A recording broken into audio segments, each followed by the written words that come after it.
তো আমার সুন্নাত ছেড়ে দিয়ে অন্য সুন্নাত ধরে নে বলবে এটা রাসূলের সুন্নাত। বুঝলাম। তারপরে আমি বলছি আল্লাহ রাসূল হাল বাদা যালিকাল খায়রে মিন শাররি, ওই ঘোলাটে ভালোর পরে কি খারাপ আসবে?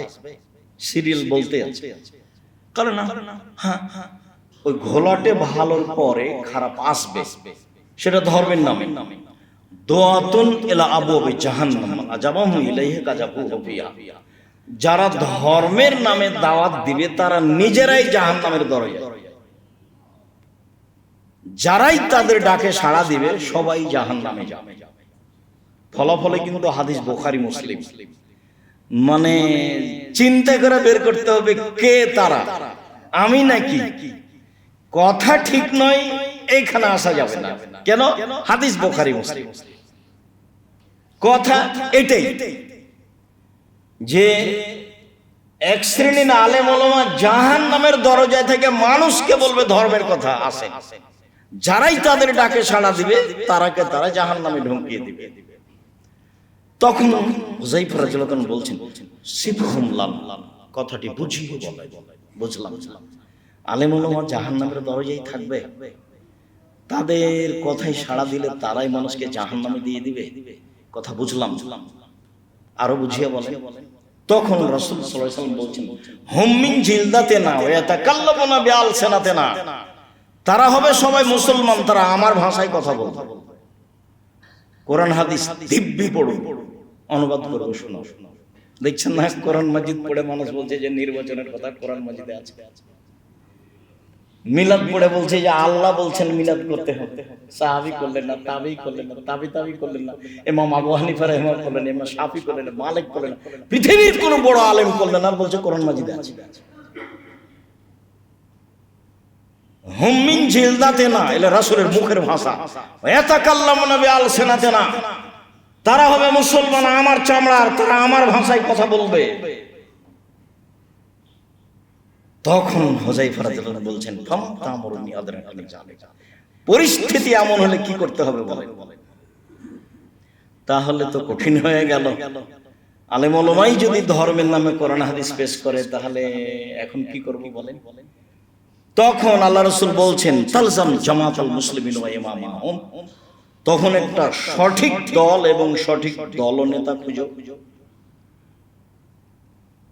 তখন হুযায়ফা রাদিয়াল্লাহু আনহু বলছেন ফাইন লাম ইয়াকুন লাহুম জামাতুন ওয়া ইমামুন, যদি সঠিক দল সঠিক দলনেতা খুঁজে না পাই তাহলে কি করব? চলছে কথা, একটা শুরু হয়ে যেত। তখন বলছেন ফাতাজিল তিলকাল ফিরাকাতুল্লাহ, সব দলগুলি ছেড়ে দাও। ওয়ান তাউজিব আসলি শাজারাতে, গাছের আড়ে একাই লুকিয়ে থাকো, হাত্তা ইদরাকাল মউত, মরে যাও, আসবে না। ধর্মের নামে ভুল সিদ্ধান্তে যেতে হবে না, সন্দেহ হলে ফিরে আসতে হবে, বেঁচে থাকার জন্য কোরআন এবং সহিহ হাদিসের আশ্রয় নিতে হবে। আল্লাহ তাআলা বলেছেন ফাসালু আহলা যিকরি ইন কুনতুম লা তাআলামুন বিল বাইয়িনাতি ওয়াজ জুবুর, পৃথিবীর মানুষ তোমরা জানা মানুষের নিকটে জানো প্রমাণ সহকারে। প্রমাণ নেই যেখানে, মান্য নেই সেখানে।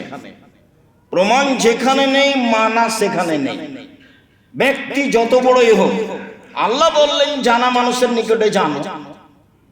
যাকে দাওয়াত দিচ্ছে আব্দুল রাহিক সাহেবকে জুমার খুতবা দেওয়ার জন্য ডাকি, অন্তত 5 জন 10 জনকে জিজ্ঞাসা করতে হবে কিছু কোরআন হাদিস বুঝেন কিনা। তারপরে একদিন আর 7 দিন আগে বলে দিতে হবে যে ভাইজান এখানে কোরআন হাদিসের অনুবাদ করে খুতবা দেওয়া হয়, বিষয়টা স্পষ্ট করে বুঝে সুঝে আসবেন। আহমদ হোসেন মন্ডল জান্নাতপুরের পরিচালক ছিলেন, মারা গেছেন, আল্লাহ তার ভালো করুক। প্রথম দিন আমাকে বলছে, একবারে প্রথমে এসেছি, সেদিন আমাকে বলছে যে এই মিম্বারে খুতবা দিলে কোরআন হাদিসের অনুবাদ ছাড়া খুতবা দিলে আমি তাকে মিম্বার থেকে নামিয়ে দেব।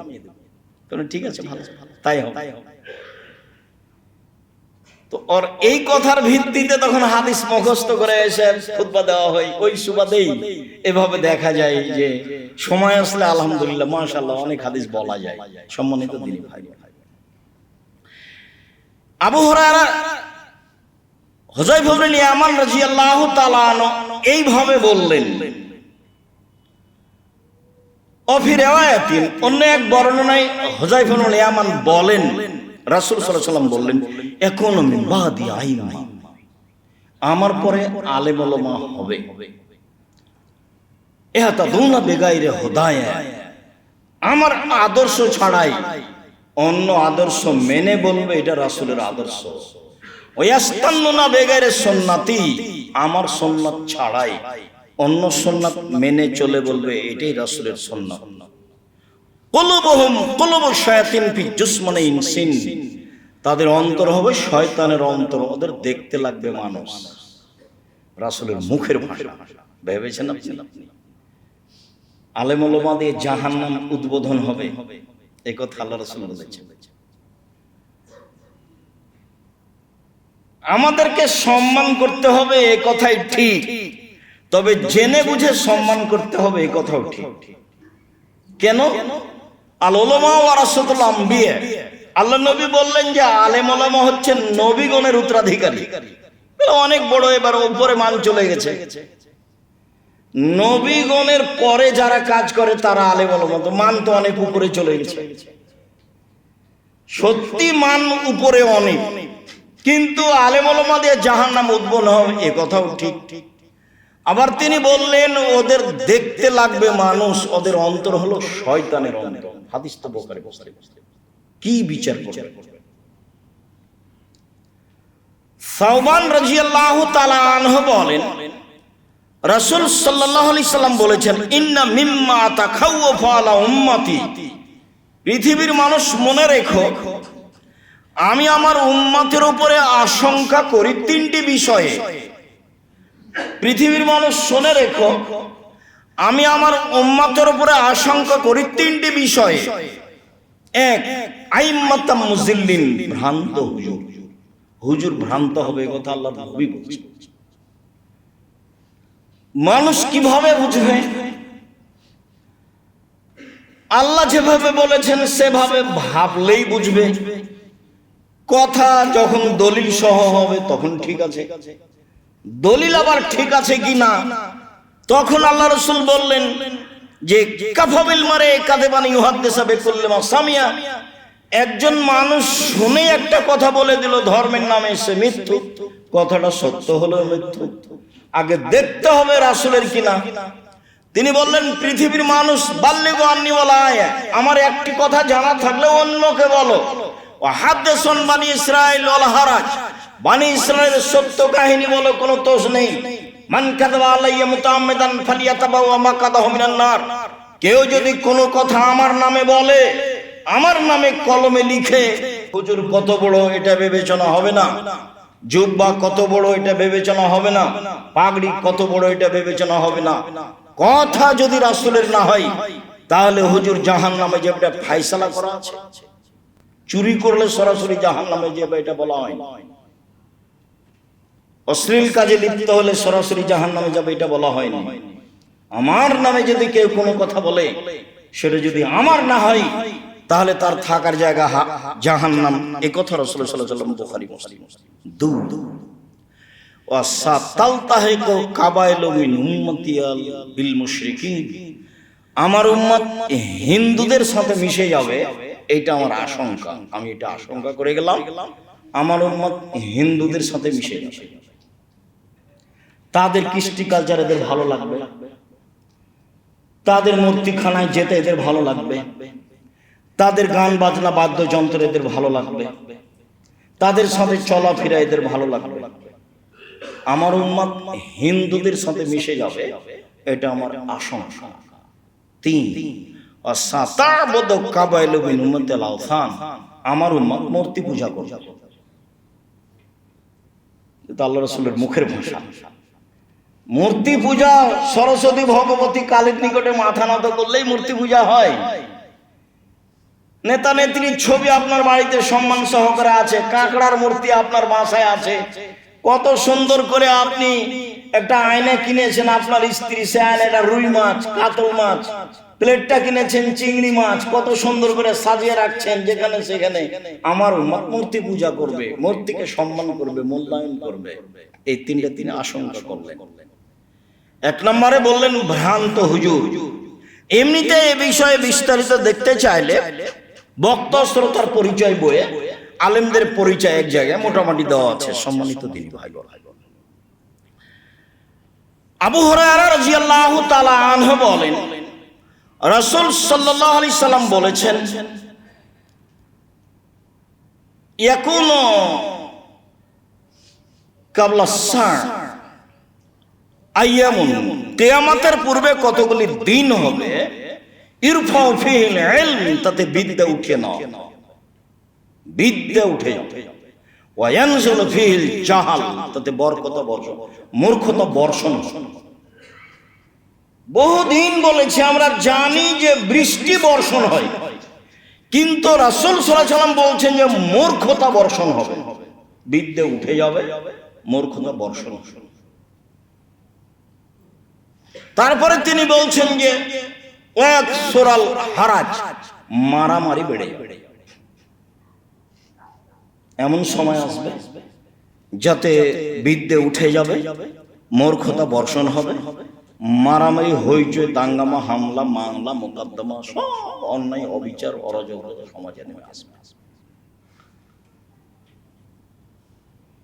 আব্দুল্লাহ ইবনে মাসউদ রাদিয়াল্লাহু তাআলা আনহু বলেন, রাসূল সাল্লাল্লাহু আলাইহি সাল্লাম বলেছেন, লা তাকুমুস সাআ, কিয়ামত হবে না, হাত্তা ইরফাল ইলম, যতক্ষণ পর্যন্ত বিদ্যা তুলে নেওয়া হচ্ছে, ওয়া ইয়ানজুল জাহাল, মূর্খতা বর্ষণ না হচ্ছে। বিদ্যা উঠে যাবে, মূর্খতা বর্ষণ হবে। ওয়া ইয়াকসুরাল কিযব, মিথ্যা কথা বেড়ে যাবে, যে সে মিথ্যা কথা বলবে।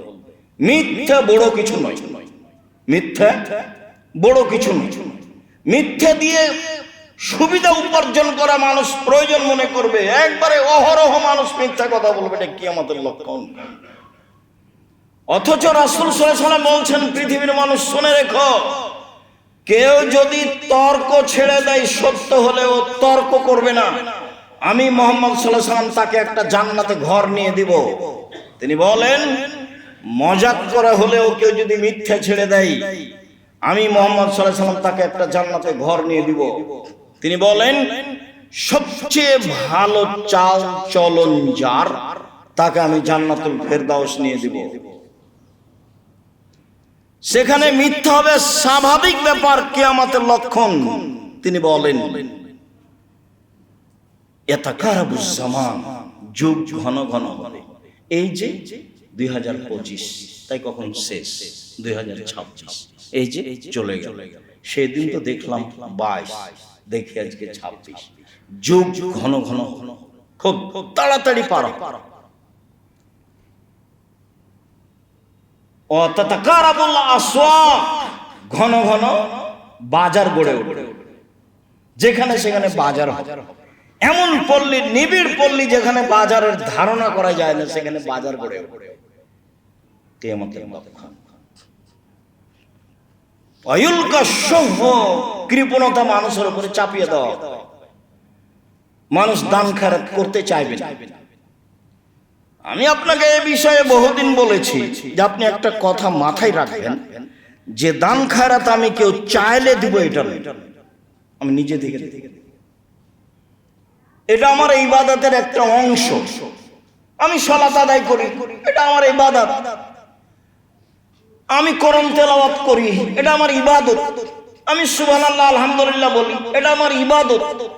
আমি সিয়াম থাকি বৃহস্পতিবার সোমবার, এটা আমার ইবাদত। আমি হজ করতে যাই, এটা আমার ইবাদত। তো এরকম একটা গুরুত্বপূর্ণ ইবাদত দান, এটা আপনি মনে করে নেবেন, তাহলে করা সহজ হবে। আমি আপনাকে বলি যে দান দেখে শুনে করবেন, যেখানে শিরক বিদআত হয় না। কেননা আপনার দান দিয়ে যদি আবার অন্যায়ের সহযোগিতা হয়, তাহলে এটা আবার ভুল হয়ে গেল। এদেশেও মানুষ টাকা পয়সা খরচ করে না এমনটা নয়, এদেশেও মানুষ বিত্তশালী নেই এ কথা নয়, এদেশেও মানুষের টাকা পয়সা আছে অনেক, এদেশের মানুষও দান করে। কিন্তু আমি যেটুকু বুঝি তাতে প্রায় মানুষের দানটা ভুল পথে আছে। কৃপণতা মানুষের উপরে চাপিয়ে দেওয়া হবে। কয়েকটা জিনিস থেকে আল্লাহ রাসূল খুব পরিত্রাণ চাইতেন, তার একটা হলো কৃপণতা। আল্লাহুম্মা ইন্নী আউযু বিকা মিনাল বুখলি, আল্লাহ তোমার কাছে আমি কৃপণতা থেকে বাঁচতে চাই, আল্লাহ তোমার কাছে আমি কৃপণতা থেকে বাঁচতে চাই, আল্লাহ তোমার কাছে আমি কৃপণতা থেকে বাঁচতে চাই। মানুষ, পৃথিবীর মানুষ, তোমরা কৃপণতা থেকে বাঁচো। লা ইয়াদখুলুল জান্নাতা বাখিল, কৃপণ জান্নাতে যাবে না।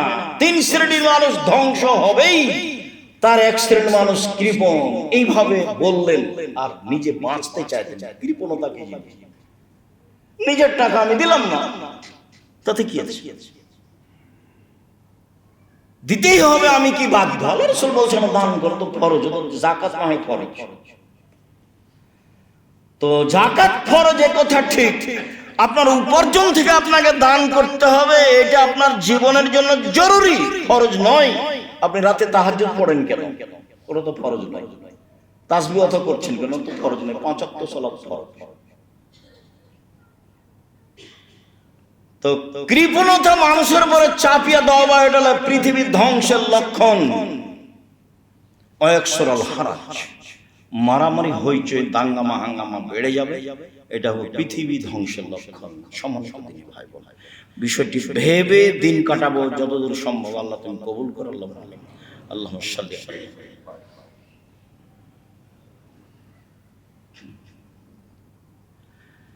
আলহামদুলিল্লাহ ওয়াহদা, সালাতু ওয়াসসালামু আলা মান লা নাবিয়্যা বাদা। আবু হুরায়রা রাদিয়াল্লাহু তাআলা আনহু বলেন, রাসূল সাল্লাল্লাহু আলাইহি ওয়াসাল্লাম বলেছেন, ইন্না মিন আসরাতিস সাআত, পৃথিবী ধ্বংসের লক্ষণ। এর ফল বিদ্যা উঠে যাবে, ওয়াকসুরাল জাহাল, মূর্খতা বেড়ে যাবে, ওয়াকসুরা শারবুল কামরে, নেশাদার দ্রব্য পান করা বেশি হয়ে যাবে। স্বাভাবিকভাবে মানুষ নেশাদার দ্রব্য পান করবে, যেটা বাস্তব মদ সেটাও, আর যেটা মদের কাছাকাছি সেটাও, বিড়ি, তামাক, সিগারেট, যেটাই হোক না কেন, নেশাদার দ্রব্য পান করা বেশি হয়ে যাবে। ওয়াকিল্লার রিজাল, পুরুষ কমে যাবে। ওয়াকসার নিসা, মহিলা বেশি হয়ে যাবে। পৃথিবী ধ্বংসের লক্ষণ। পুরুষ কমে যাবে, মহিলা বেশি হয়ে যাবে। হাত্তা ইয়াকুনা লি খামসিন ইমরাল কাইমুল ওয়াহিদ, একজন পুরুষের অধীনে থাকবে প্রায় 50 জন নারী। হাদিস বুখারী মুসলিম। সম্মানিত দিনী ভাই, 50 জন নারী কিভাবে থাকবে? তো বিদ্বানেরা বলতে চেয়েছেন যে 50 জন নয়, আরবিতে বেশি বোঝানোর জন্য 70 শব্দ ব্যবহার হয় আর 50 ব্যবহার হয়। তার মানে একজন পুরুষের সাথে হাজারো লাখো মহিলার অবৈধ সম্পর্ক থাকে। বুখারী মুসলিমে এসেছে, যখন মহিলা বেশি হয়ে যাবে, পুরুষ কমে যাবে, তখন মহিলারে ভুল পদ্ধতিতে অন্যায় করার জন্য তাদের পিছনে ধাওয়া করে তাদের সাথে অন্যায় করবে। এই কথা মুহাম্মদ সাল্লাল্লাহু আলাইহি ওয়াসাল্লাম বলেন। পৃথিবী ধ্বংসের লক্ষণ। মুআয ইবনে জাবাল রাদিয়াল্লাহু তাআলা আনহু বলেন, রাসূল সাল্লাল্লাহু আলাইহি ওয়াসাল্লাম বলেছেন, ইন্না হাযাল আমরা বাদা নবুওয়াতান রাহমাহ, নেতৃত্ব শুরু হয়েছে নবী দিয়ে ও দয়া দিয়ে। কোন নবীর নেতৃত্ব চলেনি আল্লাহর দয়া ছাড়া। কোন নবীর নেতৃত্ব চলেনি আল্লাহর দয়া ছাড়া। আল্লাহ যখন মুসা আলাইহিস সালামকে বললেন, মুসা, ফিরআউন সীমা লঙ্ঘন করেছে, তুমি সেখানে দাওয়াত দিতে যাও। মুসা আলাইহিস সালাম বললেন, আমার মুখে তোতলা রয়েছে, আমি ভালো স্পষ্ট কথা বলতে পারি না, আমি যাব না। আল্লাহ বললেন, আমি ব্যবস্থা করছি, ঠিক করে দিচ্ছি, তুমি যাও। মুসা আলাইহিস সালাম বললেন, আমার একটা আপত্তি, অভিযোগ রয়েছে তাদের পক্ষ থেকে আমার উপরে। এক থাপ্পড়ে আমি মানুষ মেরেছি, আমি সেখানে গেলে আমাকে মারবে, অতএব আমি যাব না। তখন আল্লাহ বললেন, আমি তোমার সাথে থাকবো, কিভাবে মারবে সেটা দেখবো। বলছে, আমার সাহস হয় না, গেলে আমার ভাইকে আমার সাথে দিতে হবে, হারুনকে দিতে হবে। ঠিক আছে, তাই হলো। হারুন আর তোমরা 2 ভাই যাও। যা বলেছো তাই মেনে নিয়েছি, তবে ওলা তানিয়া ফিজিক্রি আমাকে ডাকতে কম করে না, না ডাকলে সব উঠে দেবো। যা বলেছে একটা রাখবো না। নবীর নেতৃত্ব চলেনি আল্লাহর দয়া ছাড়া। খুব স্বাধীনভাবে তিনি গিয়ে বললেন, প্রথম কথা স্বাধীনতা লাগবে। গরিব মানুষ হলেও নিজ স্বাধীনভাবে দিন পালার মানার একটা গতিবিধি থাকতে হবে। আর একজনের অধীনে থেকে দিন মানা যায় না।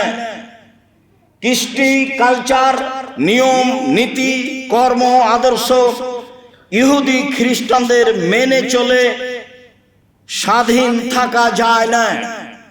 রাসূল সাল্লাল্লাহু আলাইহি সাল্লাম বললেন, পৃথিবীর মানুষ শুনে রেখো, তোমরা ইহুদি খ্রিস্টানদেরকে মেনে নিবা শিবরিন বা শিবরিন, ডান হাতের বিঘত যেমন বাম হাতের সমান সমান সমান, তাদের আদর্শ তোমরা মেনে নিবা। জিরান বে জিরাইন, মানুষের হাত যেমন হাতের সমান তেমনি তোমরা মেনে নিবা। তিনি বললেন, অন্যায় করতে করতে যদি তারা গুই সাপের গর্তে ঢুকে তোমরাও ঢুকবে। শোনো পৃথিবীর মানুষ, মনে রেখো, তোমরা বানি ইসরায়েলের সাথে ইহুদি খ্রিস্টানদের সাথে নিয়ম কারণে, কৃষ্টি, কালচারে, আদর্শে, পোশাকে, আশাকে তাদের সাথে চলে যাবে। ডান পায়ের জুতা যেমন বাম পায়ের সমান, ডান হাতের বিঘত যেমন বাম হাতের সমান, ডান হাতের বাহু যেমন বাম হাতের সমান, সমান সমান মেনে নেবে। শুধু তাই নয়, নিচে নামতে নামতে নামতে আল্লাহ রাসূল শেষে বলছেন, বানি ইসরায়েল ইহুদি খ্রিস্টান যদি মায়ের সাথে জেনা করে থাকে তোমরাও করবে।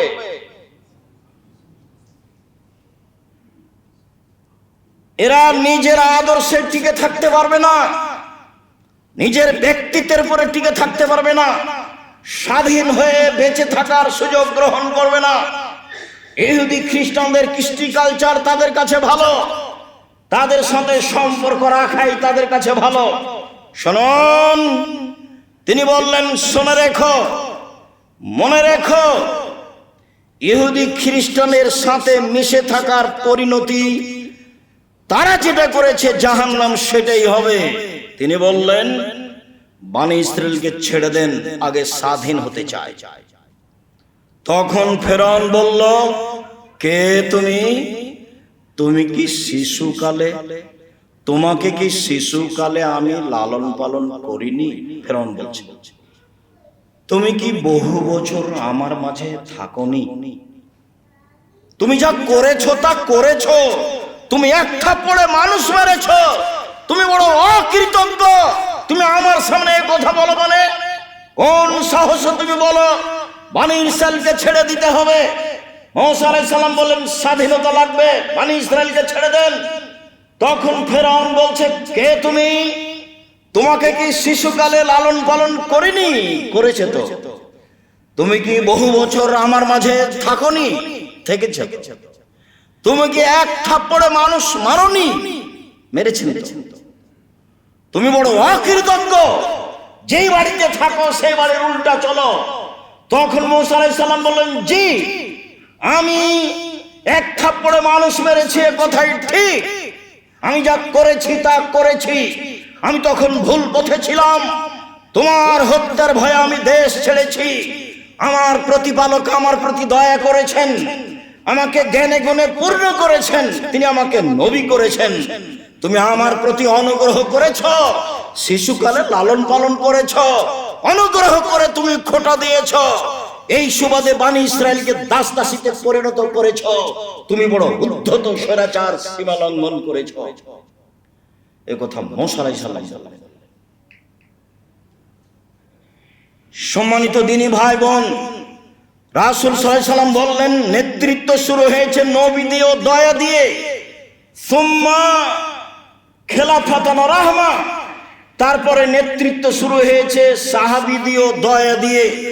উমর রাদিয়াল্লাহু আনহু নেতৃত্ব চলেনি আল্লাহর দয়া ছাড়া, আবু বকর সিদ্দিক রাদিয়াল্লাহু আনহু নেতৃত্ব চলেনি আল্লাহর দয়া ছাড়া।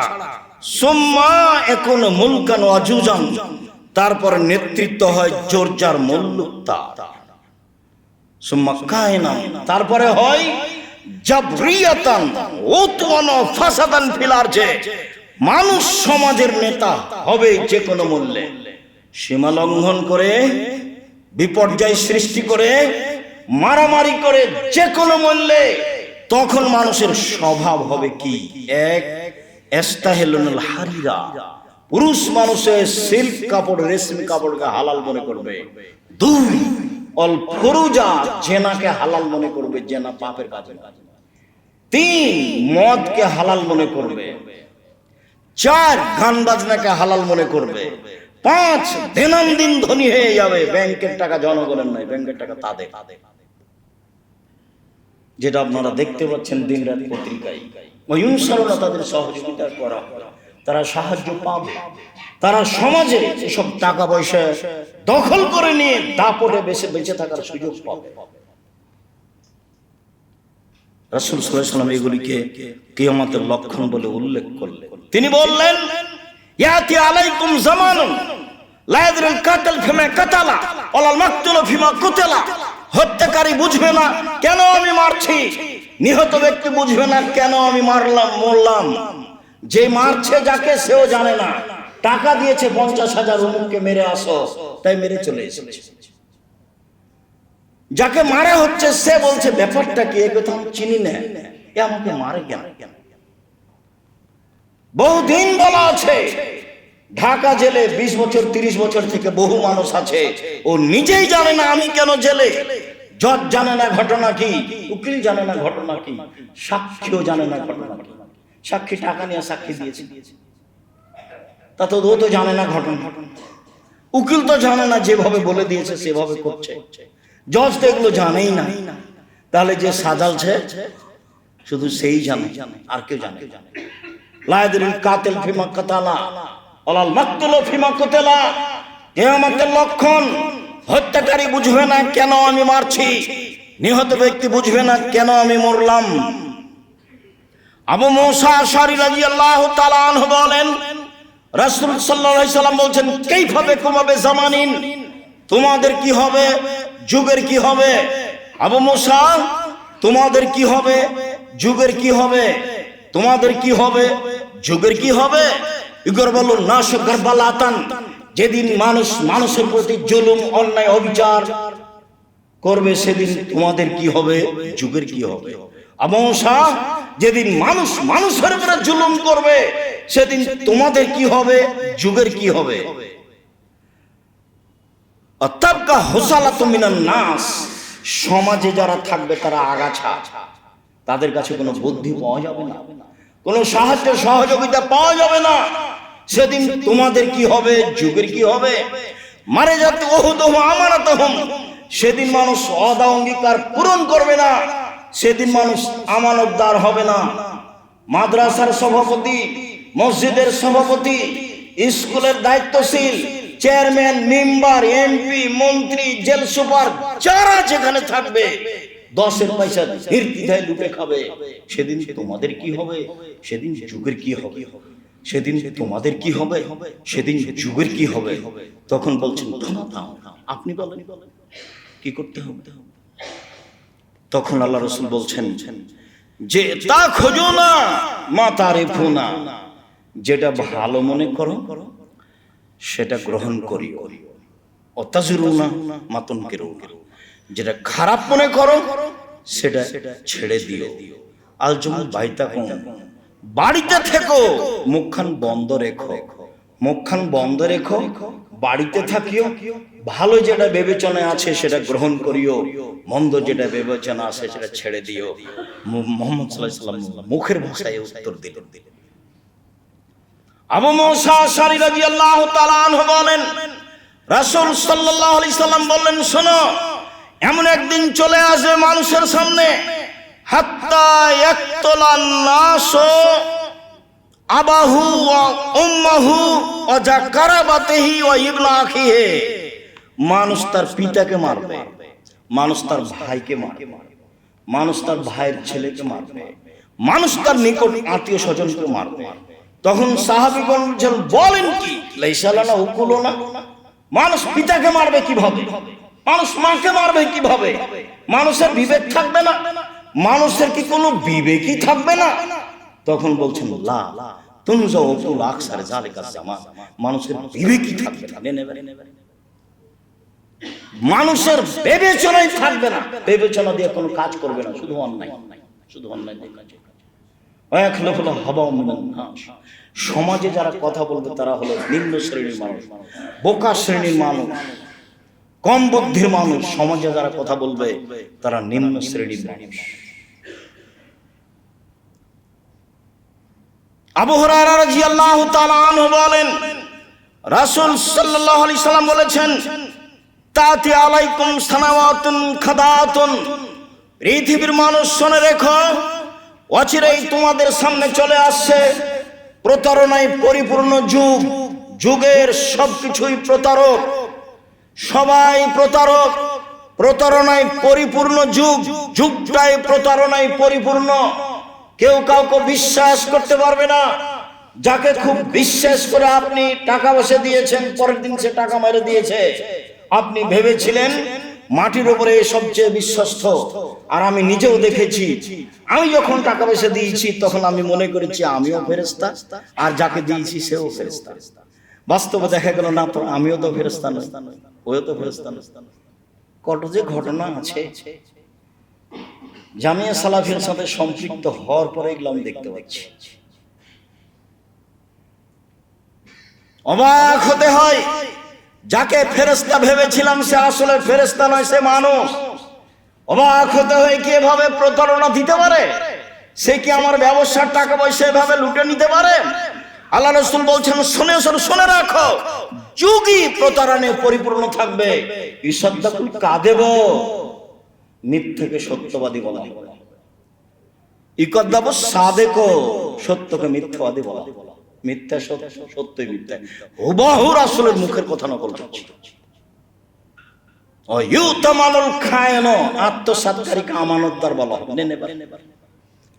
ওয়া ইউখাওয়ানুল আমিন, আর ভালো মানুষকে আত্মসাৎকারী বলা হবে। আত্মসাৎকারী ব্যক্তিকে বলা হবে আমানতদার, আর আমানতদারকে বলা হবে আত্মসাৎকারী। একবারে হুবহু মুখামুখি। ওয়ায়ান্তাকুর রুয়াইবেজ, নিম্ন শ্রেণীর মানুষ সমাজে কথা বলবে। সাহাবীরা বলেন, আমা হুয়া রুয়াইবেজ, রুয়াইবেজ কি জিনিস বুঝলাম না। আপনি যে ভাষা বললেন রুয়াইবেজ, এটা বুঝতে পারলাম না, উপরের কথা বুঝেছি।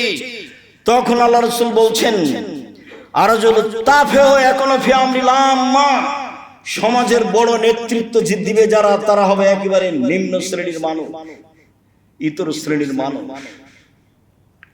হাদিসে এসেছে, আবু হুরায়রা রাদিয়াল্লাহু তাআলা আনহু বলেন, রাসূল সাল্লাল্লাহু আলাইহি সাল্লাম বলেছেন, লা তাকুমুস সাআত হাত্তা ইয়াকুন আসাদান নাসে লোকাবনে লোকা, যতদিন পর্যন্ত মানুষের কাছে প্রিয় মানুষ না হচ্ছে ইতরের সন্তান ইতর। মরণ একদিন আসবে এই বইয়ে, কিয়ামতের লক্ষণে এই হাদিসের বাংলায় লেখা আছে, ইতরের সন্তান ইতর। নিম্ন শ্রেণীর মানুষের সন্তান, নিম্ন শ্রেণীর মানুষ যখন সমাজের দায় দায়িত্ব পালন করবে প্রায় অংশে। এই কথাটা বুঝাতে গিয়ে বক্তব্যের মাঠে বলা আছে যে রংপুর, দিনাজপুর, লালমিরহাট, নীলফামারী, কুড়িগ্রাম, পঞ্চগড়, ঠাকুরগাঁ, গাইবান্ধা, বগুড়া, জয়পুরহাট, এসব ডিস্ট্রিক্টের ভাষায় বেনহার বাচ্চা বেনহা যেদিন সমাজের দায়িত্ব পালন করবে সেদিন কিয়ামত হবে। রাজশাহী, নাটোর, নওগাঁ, চাঁপাইনবাবগঞ্জ, এসব ডিস্ট্রিক্টের ভাষায় ছোট লোকের বাচ্চা, ছোট লোক যেদিন সমাজের দায়িত্ব পালন করবে সেদিন এমন হবে। ঢাকার ভাষায় ভাষাটা বলতে পারলাম না, তবে এতটুকু বলছি, অমুকের বাচ্চা অমুক, অমুকের পোলা অমুক, বাচ্চা না, অমুকের পোলা অমুক। আমি তো এই শব্দ এখন খুদ ভাই বলতে পারি। অমুকের পোলা অমুক যখন এরকম সমাজের দায়িত্ব, বড় দায়িত্ব পালন করবে, তখন মনে করতে হবে এখন সময় চলে এসেছে। খুব সাবধান, একদিন বেঁচে থাকলে হিসাব করে বাঁচতে হবে। জোর করে বেঁচে থাকার চেষ্টা করবেন, জুলুম করে বেঁচে থাকার 1 মিনিট চেষ্টা করবেন না, সময় শেষ। শ্বাস বন্ধ হলে সময় শেষ, ফিরিয়ে না আসার কোনো পথ নাই, অবাক মরণ। জমি জায়গা অর্থ সম্পদ তাকে বোঝানোর কোনো পথ নেই। মরণ এক আশ্চর্য জিনিস। রাসূল সাল্লাল্লাহু আলাইহি ওয়াসাল্লামকে জিজ্ঞাসা করা হয়েছিল সবচেয়ে বুদ্ধিমান কে? তখন তিনি উত্তরে বলেছিলেন, মরণকে স্মরণ করতে পারে যে, সেই হলো সবচেয়ে বুদ্ধিমান। সম্মানিত দিনী ভাই বোন, সময়ের গতিতে আরো হবে। কিয়ামতের পূর্ব লক্ষণে আমরা প্রায় বাস্তব দেখতে পাচ্ছি। মানুষ অন্যায়কে অন্যায় মনে করে না, মানুষ অবিচারকে অবিচার মনে করে না, মানুষ মানুষের বিরুদ্ধে মিথ্যে মামলা দিতে একটুকু দ্বিধা বোধ করে না। একেবারে ঘরে বসে সাজিয়ে সুন্দর করে লিখে দিচ্ছে, যার ব্যাপারে লিখছে সে ঘনক্ষরও জানে না। তার নামে মামলা দিয়ে তাকে জেল হাজতে দিয়ে নিজেকে সফল মনে করছে। এইভাবেই ক্ষমতা চলে আসছে, আরো আসবে। মানুষ পশু প্রাণীর মতন হয়ে যাবে, অন্যায় অবিচার বেড়ে যাবে, অরাজকতা বেড়ে যাবে, লুটতরাজ বেড়ে যাবে, জেনা বেড়ে যাবে, মদ পান বেশি হয়ে যাবে, অন্যায় অবিচার উঠে যাবে, বেশি হয়ে যাবে, বিদ্যা উঠে যাবে। যে বিদ্যা আপনার উপকার করতে পারে না সেটা বিদ্যা নয়। যে বিদ্যা আপনাকে 5 ওয়াক্ত সালাত আদায় করাতে পারে না সেটা বিদ্যা নয়। যে বিদ্যা আপনার পোশাক পরিবর্তন করতে পারে না সেটা বিদ্যা নয়। যে বিদ্যা আপনাকে মানুষ হিসাবে মানুষের মতো মানুষ চলতে সহযোগিতা করে না সেটা আপনার বিদ্যা নয়। যে বিদ্যা আপনাকে শিরক বুঝাতে পারে না, বিদআত বুঝাতে পারে না, সুদ বুঝাতে পারে না, ঘুষ বুঝাতে পারে না, জেনা বুঝাতে পারে না, অবিচার বুঝাতে পারে না সেটা বিদ্যা নয়। যার কারণে রাসূল সাল্লাল্লাহু আলাইহি ওয়াসাল্লাম বলতেন, আউযুবিকা মিন ইলমিন লা ইয়ানফা। ওই বিদ্যা চাই না যে বিদ্যা উপকার করে না। তাহলে মানুষের বিদ্যা উপকার করবে না, এই কথা ঠিক। উনি নিজেই বলছেন যে আমি ওই বিদ্যা চাই না যে বিদ্যা উপকার করে না। আমিন কলবিন লা ইয়াখশা, ওই অন্তর চায় না যে অন্তর আল্লাহর ভয়ে কাঁদে না। আমিন নাফসিন লা তাসবা, ওই আত্মা চায় না যে আত্মা তৃপ্তি লাভ করে না। খালি আলিয়া খালি আলিয়া খালি আলিয়া, এই আত্মা আমি চাই না। আমিন দাওয়াতিন লা ইস্তাজাবু লাহা, ওই দোয়া করতে চায় না যে দোয়া কবুল হয় না। যখন তখন বলতেন, সালাম ফিরার পূর্বে বলতেন, ওই বিদ্যা চায় না যে বিদ্যা উপকার করে না। ওই অন্তর চায় না যে অন্তর আল্লাহর ভয়ে কাঁদে না। ওই আত্মা চায় না যে আত্মা তৃপ্তি লাভ করে না। ওই দোয়া তোমার দরবারে করতে চায় না যে দোয়া কবুল হয় না। এইভাবে তিনি দিন রাত বলতেন। সম্মানিত দিনী ভাই বোন, আপনাকে এই অংশে এসে আমি আন্তরিকভাবে অনুরোধ জানাচ্ছি যে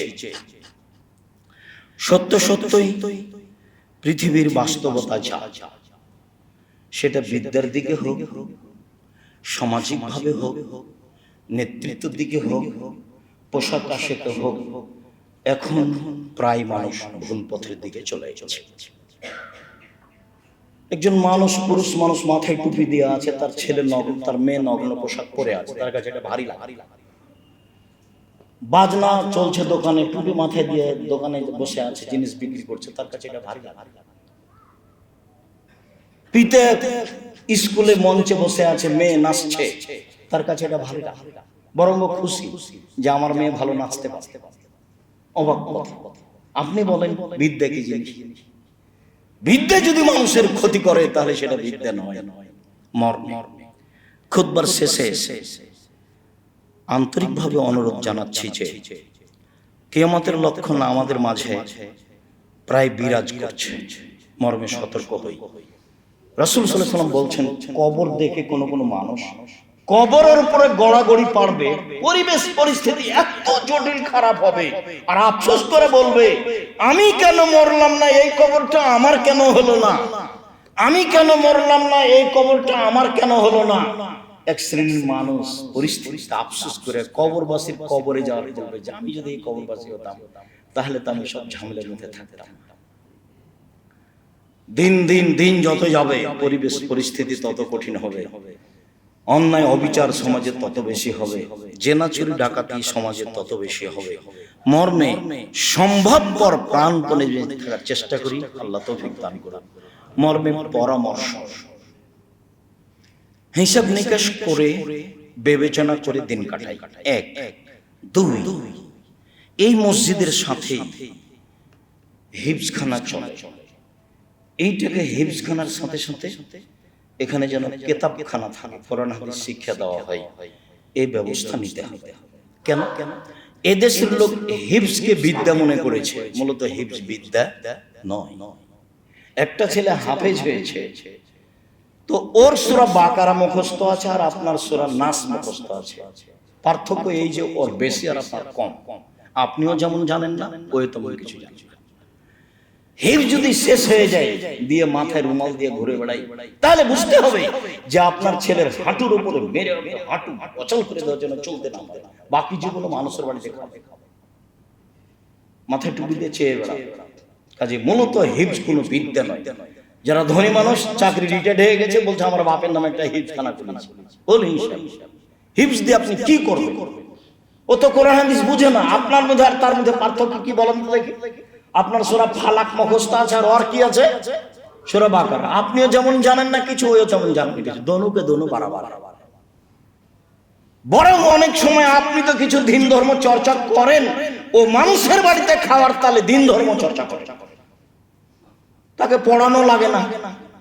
কমিলানে পড়ালে তো খুব দেখতে হয়। আমরা 90 সাল থেকে 88 আগস্টের 20 তারিখ রোজ বুধবার থেকে শিক্ষকতা করি। 88 আগস্টের 20 তারিখ রোজ বুধবার থেকে। তারপরে ক্লাসে গেলে আগে একটু দেখি যে আল্লাহ এখানে কি বলেছে, দেখি ছেলেদের সামনে কি বলবো, তো ওখানে কিছু লাগে না। কাজেই ছোট হোক প্রতিষ্ঠান, প্রতিষ্ঠান হিসাবে গণ্য করার চেষ্টা করেন যারা সমাজে দায়িত্বশীল আছেন। আমাদের পক্ষ থেকে আন্তরিকভাবে অনুরোধ রইল। তারপরের কথাটি আমি আপনাকে শতবার বলে আপনি বিরক্ত হবেন না। মনে রাখবেন, আপনি জামিয়া সালাফি কিভাবে চলে তা ছাত্র জানেন, জামিয়া সালাফি কিভাবে চলে তা শিক্ষক জানেন, জামিয়া সালাফি কিভাবে চলে তার নেব্রাসের সদস্যরা জানেন। নেব্রাস ইসলামিক রিসার্চ ফাউন্ডেশন অলাভজনক একটি সরকার অনুমোদিত ফাউন্ডেশন, তার অধীনে জামিয়া সালাফিয়া চলে। সব জামিয়া সালাফিয়া ঢাকা, জামিয়া সালাফিয়া দিনাজপুর, জামিয়া সালাফিয়া রাজশাহী, জামিয়া সালাফিয়া চট্টগ্রাম, সময়ের গতিতে যেটা যখন গড়ে উঠবে সব নেব্রাসের অধীনে চলে। নেব্রাসের যারা সদস্য তারাও জানে না জামিয়া সালাফি কিভাবে চলে। সরকার ভাবে অডিট হয়, সরকারি ভাবে হিসাব রক্ষকরা বুঝে কিভাবে চলে, কিভাবে তাকে হিসাব রেডি করতে হয়। আমি মোটামুটি কিছু বুঝতে পারতে পারি। জামিয়া সালাফি বৈদেশিক কোনো সহযোগিতা দিয়ে চলে না। মুসলিম দেশ, মুসলিম কান্ট্রির তার সহযোগিতাতে জামিয়া সালাফি চলে না। দেশের কোনো বিত্তশালী দিয়ে জামিয়া সালাফি চলে না। দেশের সরকারিভাবে সহযোগিতাই চলে না। জামিয়া সালাফি মাসে প্রায় 45 লক্ষ টাকা খরচ হয় বেতন। জামিয়া সালাফির একটা অংশ আছে আদ-দাওয়া, তারা সারা বাংলাদেশ থেকে প্রতি 15 দিনের জন্য 25 থেকে 30 জন ইমামকে নিয়ে যায়, ফ্রি নিয়ে যায়, ফ্রি খাওয়ায়, ফ্রি পয়সা পাতি দেয়, ফ্রি ফেরত দেয়, যাতে করে মসজিদের সভাপতির প্রতি ভারী না হয়। প্রতি 15 দিনের জন্য 25 থেকে 30 জন মানুষ আছে প্রশিক্ষণ দেওয়ার, এর জন্য 6 জন লোক আছে। জামিয়া সালাফি অনলাইন আল ইতিসাম টিভি আছে, জামিয়া সালাফি আপনার আদ-দাওয়া প্রশিক্ষণের ব্যবস্থা আছে। জামিয়া সালাফি প্রায় 700-র অধিক মক্তব চলে। জামিয়া সালাফি 50টা প্রশ্ন উত্তর দিয়ে আল ইতিসাম পত্রিকা আছে। যাওয়ার সময় একটা পত্রিকা হাতে করে যাবেন। আপনি বিশ্বাস করেন, আপনার টাকা দিয়ে আমি পত্রিকা ছাপাই, আমি আমার টাকা দিয়ে, আমার কোনো টাকা নেই, আমরা বাপ কোনো জমিদার নই, আপনার টাকা দিয়ে পত্রিকা ছাপানো হয়। 12 জন খালি মুফতি আছে, আপনার টাকা দিয়ে তাদেরকে রাখা আছে। কেন আপনি পড়েন না? আমার দাবি আপনি পড়বেন। আমার কোনো স্বার্থ নাই জামিয়া সালাফের আমি 5 পয়সা সুবিধা ভোগ করি না। জামিয়া সালাফের আমি 5 পয়সা সুবিধা ভোগ করি না। আমি জামিয়া সালাফের বেতন নি না, জামিয়া সালাফের আমি দাগদারি না। আমি আল্লাহকে বলছি, আমার মনে বড় সাধ, এই দেশের মাটিতে আমি উন্নত মানের প্রতিষ্ঠান গড়বই ইনশাআল্লাহ, যেখানে ছেলে মেয়ে বাংলা, ইংরেজি, আরবি উন্নত মানের শিক্ষা অর্জন করে জাতির অন্যায়ের বিরুদ্ধে লড়বে মুখে কলমে মিডিয়ে। সেই দাবিতে আমি বলি যে এখানে এই মসজিদে যে ছেলেটা খিদমত করার নাম যেন কি, ও পত্রিকা দেয় আল ইতিসাম পত্রিকা, 50টা প্রশ্নের উত্তর ফতোয়া বোর্ডে পাস করে ফতোয়া লেখা হয়। ব্যতিক্রম পত্রিকা আল ইতিসাম পত্রিকা আমার ভালোবাসা থাকে জানা। জামিয়া সালাফের যত বই পুস্তক বের হয়, যেমন আজকের আলোচনা আছে, আপনার মরণ একদিন আসবে এই বই, আপনি এগুলোকে মূল্যায়ন করবেন। আমি আপনার কাছে জামিয়া সালাফি এই বিষয়গুলি তুলে রেখে দিন রাত যেটা বলে থাকি সেটা আজকেও বলছি। আপনার কাছে আমার একটা দাবি, মানুষ হিসাবে, দিনী ভাই হিসাবে, দিনী বোন হিসাবে, একটু মুখে বলবেন আল্লাহ তুমি জামিয়া সালাফি কবুল করো, আমি খুশি হব। আর কোনোদিন সময় হলে দেখতে যাবেন জামিয়া সালাফি, আপনাকে ভালো লাগবে। আর আমি আপনাকে 10 টাকা দিতে বলছি না, তবে আপনার 10 টাকা ছাড়া জামিয়া সালাফি গড়ে উঠুক এটা আমি চাই। কেন? আমার খুব দৃঢ়তা কাজ করে। শিরক মুক্ত প্রতিষ্ঠান জামিয়া সালাফিয়া, বিদআত মুক্ত প্রতিষ্ঠান জামিয়া সালাফিয়া, দল মুক্ত প্রতিষ্ঠান জামিয়া সালাফিয়া, সংগঠন মুক্ত প্রতিষ্ঠান জামিয়া সালাফিয়া, হিংসা মুক্ত প্রতিষ্ঠান জামিয়া সালাফিয়া, দেশের সর্ববৃহৎ প্রতিষ্ঠান জামিয়া সালাফিয়া, শিক্ষা মানে উন্নত মানের প্রতিষ্ঠান জামিয়া সালাফিয়া, অনেক শিক্ষক দেশ বিদেশের এই প্রতিষ্ঠান জামিয়া সালাফিয়া। আপনার ভালোবাসা আমি ঐকান্তিক ভাবে কামনা করি, এই জন্য আপনি দোয়া করবেন। আর আপনি 10 টাকা দিয়ে অংশগ্রহণ করে থাকবেন বিচারের মাঠে টিকে থাকার জন্য, আমি বলে রেখেছি আপনাকে, সেই জন্য আপনি ক্ষতিগ্রস্ত হন, সেটা আমি চাই না। কুকুর, পতিতালয়ের মহিলা যদি কুকুরকে পানি পান করে জান্নাত পেতে পারে, জামিয়া সালাফিয়া 10 টাকা দান করলে আপনি জান্নাত পাবেন ইনশাআল্লাহ। আমার এটা দৃঢ়তা কাজ করে। এই দৃঢ়তার ভিত্তিতে আপনাকে আমি জামিয়া সালাফিকে ভালোবাসতে বলি। যেদিন আমি আসি সেদিন আপনি মনে করবেন আব্দুর রাজ্জাক সাহেবের সাথে জামিয়া সালাফি আছে। কেউ বলতে পারবে না জামিয়া সালাফের কথা, কেউ কোনো শিক্ষক রশিদ বই বাইরে ব্যবহার করতে পারবে না। কোন শিক্ষক যদি জামিয়া সালাফের রশিদ বই বাইরে ব্যবহার করে তাহলে তার জরিমানা হবে না। কেউ জামিয়া সালাফের কথা বলতে পারবে না, কেউ আদায় করতে পারবে না। আল্লাহ ব্যবস্থা করবে, আপনি আছেন, আমি আছি, আল্লাহ ব্যবস্থা করবেন। সাধারণ মানুষদের আল্লাহ চালাচ্ছেন, আরো ভালো করে চালাচ্ছেন। মর্মে সম্মানিত দিনী ভাই বোন, এই মসজিদের সাথে সম্পৃক্ত প্রতিষ্ঠানকে আরো ভালো করতে হবে, এই জন্য যে আমরা যেন আহাল পরিবার নিয়ে স্বাধীনভাবে বেঁচে থাকার চেষ্টা করতে পারি। জীবনে বেঁচে আছি ইহুদি খ্রিস্টানদের নিয়ম মেনে বেঁচে আছি, এটা যেন না হয়। ওদের কৃষ্টি কালচার মেনে দিন কাটাচ্ছে, এটা যেন না হয়। এটা আমার অনুরোধ। সম্মানিত দিনী ভাই বোন, যারা আমাদের মারা গেছে আল্লাহ তুমি তাদের কবরের শাস্তি মাফ করো। আমরা যারা অসুস্থ তুমি তাদের আরোগ্য দান করো। যারা আমাদের মারা গেছে তাদের তুমি কবরের শাস্তি মাফ করো, তাদের কবরকে প্রশস্ত করো, তাদের কবরকে আলোকিত করো। যিনি মসজিদের দায়িত্ব পালন করতেন দুনিয়া থেকে চলে গেছেন, আল্লাহ তুমি তার কবরের শাস্তি মাফ করো, তুমি তার কবরকে প্রশস্ত করো, তুমি তার কবরকে আলোকিত করো। আমাদের ছেলে মেয়েকে তুমি হেফাজত করো, আমাদের ঈমান তুমি শক্ত